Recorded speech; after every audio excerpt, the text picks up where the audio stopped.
होली और जुमे को लेकर बीते करीब एक हफ्ते से जमकर बयानबाजी हो रही थी।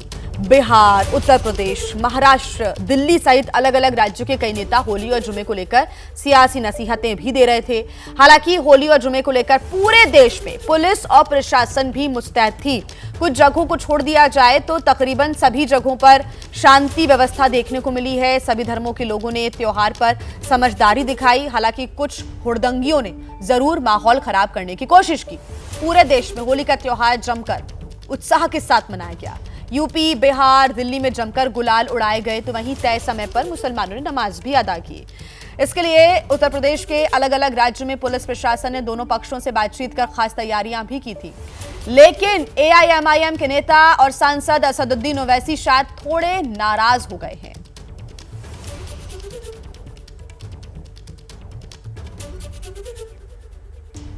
देखिए, असदुद्दीन ओवैसी ने कल हैदराबाद में एक तकरीर दी। ये तकरीर उस वक्त दी जब होली लगभग खत्म हो गई थी और जुमे की नमाज पढ़ी जा चुकी थी।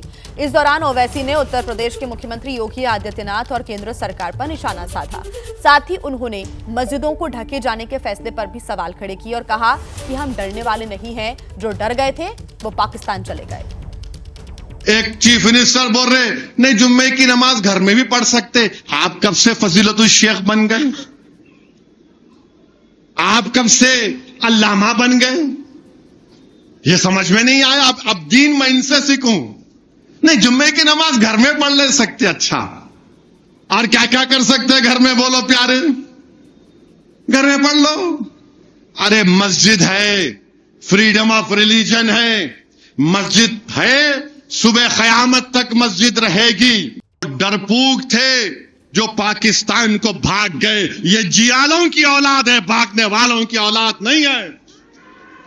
अरे वो डरपोक थे, भाग गए। हमारे आबो अजदाद ईमान की दौलत से माला माल थे। उन्होंने भारत को अपना वतन माना और मानते रहेंगे।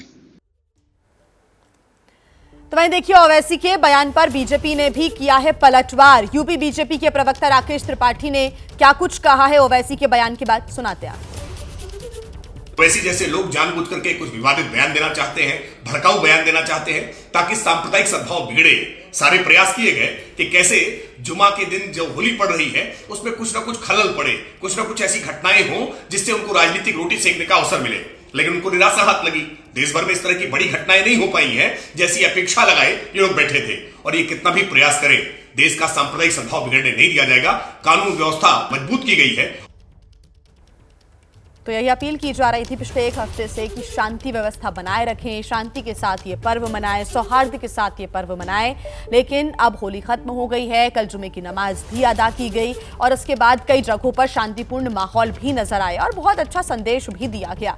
लेकिन अब ओवैसी का ये बयान कहीं ना कहीं सियासी पारा चढ़ा रहा है।